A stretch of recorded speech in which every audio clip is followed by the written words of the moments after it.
This episode goes out to Fortescue in Boggy Bottom, United Kingdom.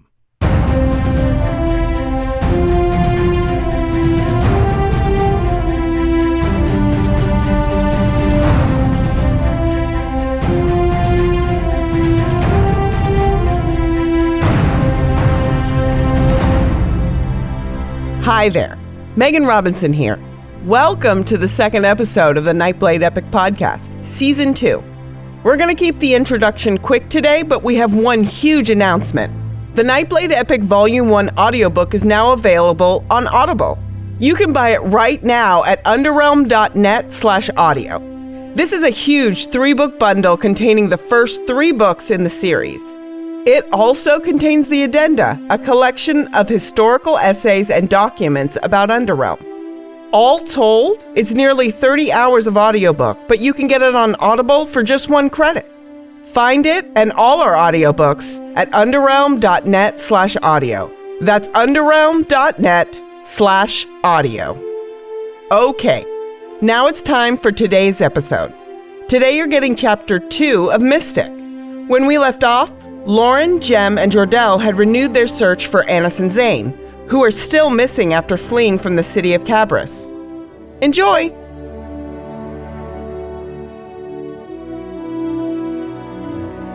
Mystic, Chapter 2. The road remained clear for many days, rolling down before them as the stream plunged close and then far again. Hours passed dull and slow, broken only by the occasional scampering rush of a startled animal by the side of the road. At first, Jem spent much time marveling at the sights, remarking often on how he had never seen such things within the walls of Cabris. Every so often he would take in a deep breath for no reason, letting it out in a long, slow whoosh. He walked beside the carriage when they moved slowly, laughing as grass tickled his bare feet.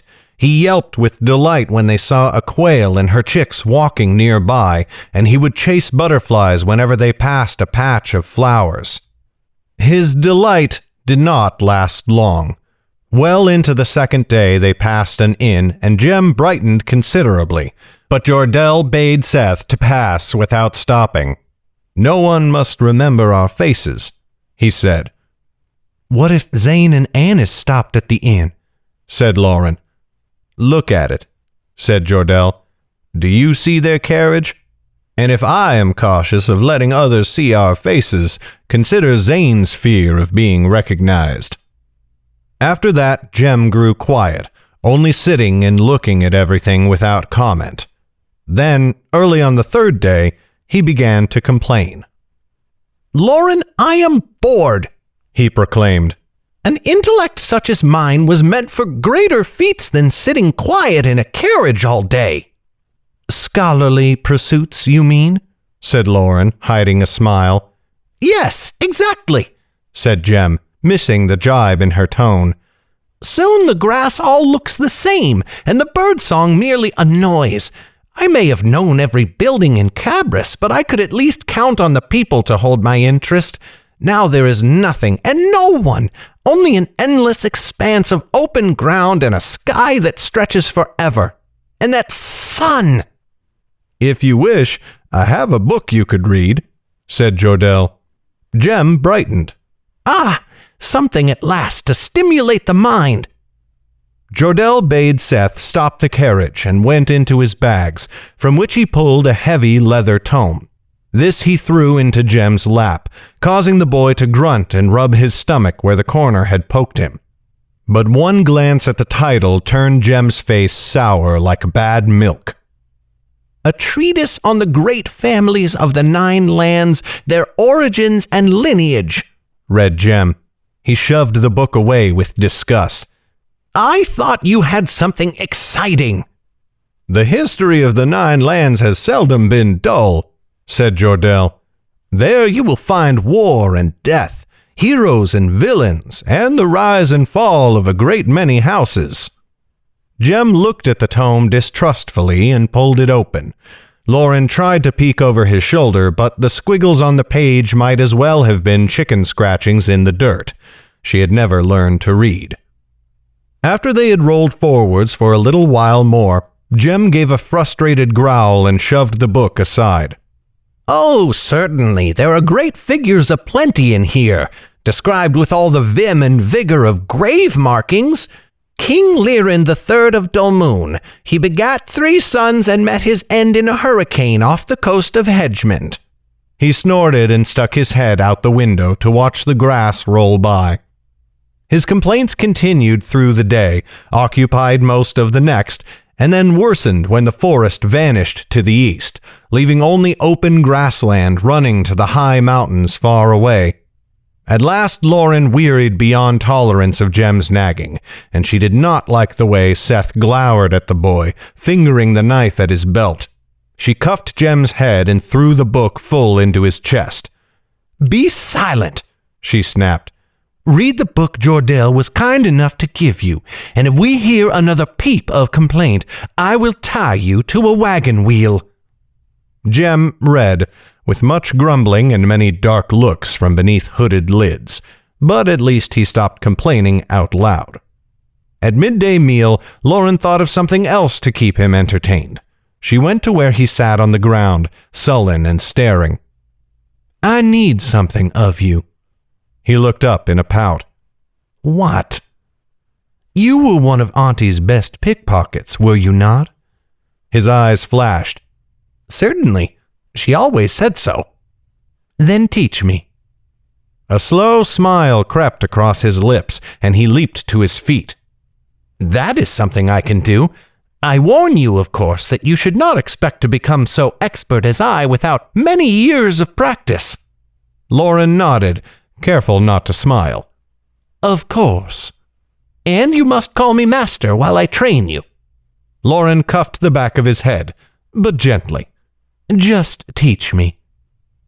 From then on, Jem became a bearable traveling companion.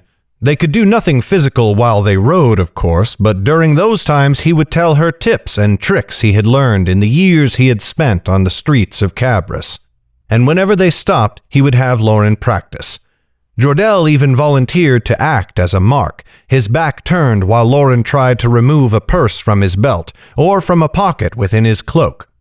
Lauren learned many things she had never considered. The art, as Jem called it, required more than clever handwork. Often it was best to find a mark who seemed distracted or whose valuables lay within easy reach. A merchant might have a fat purse, but it would be guarded jealously. The merchant's escort, however, had eyes only for her master and might have a jeweled brooch or bracelet that could be lifted more easily. Even Seth grew interested in the lessons after a time, and when he spoke, Lauren could tell he was no stranger to snatching purses. "Teamwork is best," he growled. "Girl, tell our urchin what a big, strong man he is. Flutter your eyelids a bit." Lauren stared at him, her mouth hanging open, while Jem grinned at her. "What?" stammered Lauren. "Try, girl," said Seth. "Do your best. Pretend you are a professional." Lauren gulped and looked at Jem. The boy smiled back, clearly enjoying her discomfort. I have rarely seen such large muscles on such a small boy." Jem scowled. "Is that your idea of a compliment? Calling me small?" "And there we have it," said Seth, raising his hands. Within them, Lauren saw Jem's small knife, as well as a purse she never knew the boy carried. "What?" cried Jem, feeling around his belt and the now empty scabbard. "How did you—" "Distraction," said Seth. He held the purse and knife just above Jem's grasping hands. "It is better when your partner knows what they are doing, of course, but almost anyone with pretty eyes will do." Lauren flushed and rubbed her arms. She did not much care for Seth's compliments, not with his cruel smile. One day, when a week had passed, Seth stopped the carriage. Jordell frowned and stuck his head out the window. "What is it?" Seth's voice came lower than even its usual growl. "Something you ought to see." "Stay here," Jordell murmured. and climbed out. Lauren and Jem gave each other barely a glance before slipping out after him. Jordell and Seth stood by the lead horse, staring ahead. Lauren went to the mystic's side, Jem lurking just behind and beside her. Many paces ahead of the carriage, the ground lay trampled as though by many feet. The trail cut straight across the road, the grass squashed as far as Lauren could see in either direction. "What did that?" said Lauren. "It looks like the passing of an army." "And a sizable one," agreed Jordell, "though I told you to stay in the carriage." "Moving west, if I'm not mistaken," said Seth. "You are not. Pull the carriage off the road. I would know what such a force is doing here in the south of Selvin." In a short while it was done. Seth found a small thicket of trees surrounded by low shrubs, drew the carriage within them, and hobbled the horses. Jordell discarded his cloak and the longsword he sometimes wore at his belt, pulling from his luggage a shorter blade as well as a long dirk. The short sword he strapped to his belt, while the dirk went into his boot. "Stay here and wait for my return," he said, cinching the weapons tight. "I will not be long, that I promise." "I will not sit here and wait for you," said Lauren. "I want to come as well." Jordell smiled. "I spoke to Seth, not to you. In fact, I rather hoped you would come." Lauren started, taken aback. "You did? Why?" "I've told you many times how our fates seem intertwined, Lauren of the family Nelda. You have proven yourself no simple young woman, and useful in situations when most would discount you. Besides, you have said already that you mean to do great things in the 9 kingdoms. I would help you learn something of them first. Mighty deeds may be the stuff of songs, but oftentimes a small action is better, if it is guided by wisdom." Lauren flushed and turned to hide her face. "I hope not to disappoint," she said, trying to sound flippant. "I'm sure you will not." "Very well," said Jem. "If we must be off, let us be off." Lauren and Jordell turned to him at the same time. "I'm sorry, Master Pickpocket," said Jordell gently. "I did not mean for you to come as well. Someone must help Seth guard our carriage." Jem glared at him. "I am young, but not a fool," he said. "If Lauren goes, so will I. Her safety lies in my hands." "And in mine," said Jordell, "and I will take no risk with it. My decision is final. We shall return swiftly." He turned away as Jem's expression fell. Lauren sidled up to the boy and put a comforting hand on his shoulder. "I am sure it will be boring." "Do not mock me." Jem's voice was sullen. "It is the first bit of excitement we have had in many days, and you are both leaving me out of it." "Jordell does not know that you are a mighty warrior," said Lauren, nudging his chin with her hand, "and a brilliant scholar." "And a wise advisor," said Jem, somewhat mollified. "Give him time." "He has had almost as much time with me as with you, yet I am excluded." Lauren shrugged. She did not understand much better than Jem, but she thought she might have an inkling of why Jordell requested her presence. The mystic was most interested in her dagger, and likely he would be loath to let her out of his sight while it stayed on her belt. But that explanation required too much time, and they had to be off. Jordell beckoned, and Lauren left Jem with a final ruffle of his hair. They slipped out through the trees towards the trampled grass, turning to follow it west. Soon the road vanished behind them as they crept between low hills. "We must stay silent and hidden," murmured Jordell. "You seem to have some knack for stealth. Use it now. I am not looking for a fight, only for information." "I have never looked for a fight," said Lauren, "though that has not always mattered." Jordell nodded and led her on. Soon they came to the bank of the river they had been following. There they found signs that a temporary bridge had been constructed for passage, but it had already been torn down.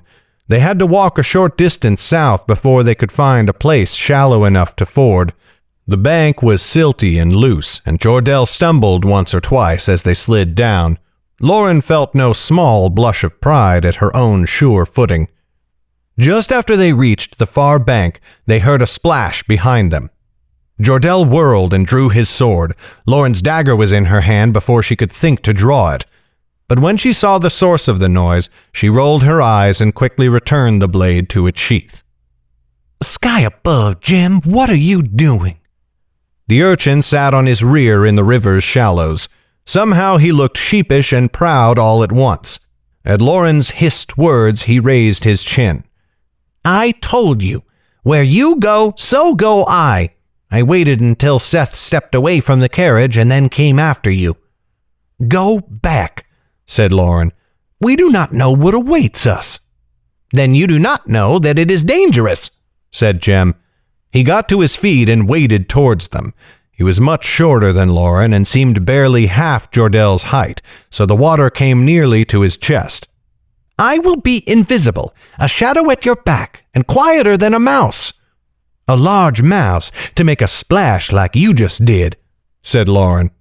She looked at Jordell, expecting to see him look angry. Instead, she found a small smile tugging at his lips. "It seems mine is not the only fate you have drawn into your own, Lauren, and if the boy cannot be kept away, then let him come. But hear this." The mystic grew solemn again and pointed his sword at Jem. "If you give us away, I will flay you myself. Do you understand?" Jem placed a hand on the flat of Jordell's blade and pushed it away. "I have been flayed by worse than you, or I am nearly sure I have." He looked at Lauren. "What exactly is flaying?" "It means he will peel the skin from your body while you watch. I will likely help him hold you down." Jem swallowed. "You will find me a slippery mouse to catch if you try." Most of the bravado had fled his voice. "As long as we all understand each other," said Jordell. "Come, our quarry awaits." He set off at once, and Jem splashed out of the shallows to trot along at Lauren's heels. They crested one rise after another, following the wide swath of trampled land, so obvious that even Jem could see it easily. But the end of the trail came suddenly and took them all unawares. Lauren led the way up a final hill, and suddenly an army of hundreds stretched out before them. This has been a production of Legacy Books, written and narrated by Garrett Robinson. The music in this podcast was created by Will Musser. Check out his incredible work at willmusser.com. That's WILLMUSSER.com. Today's letter is N. Thank you for listening. Bye-bye.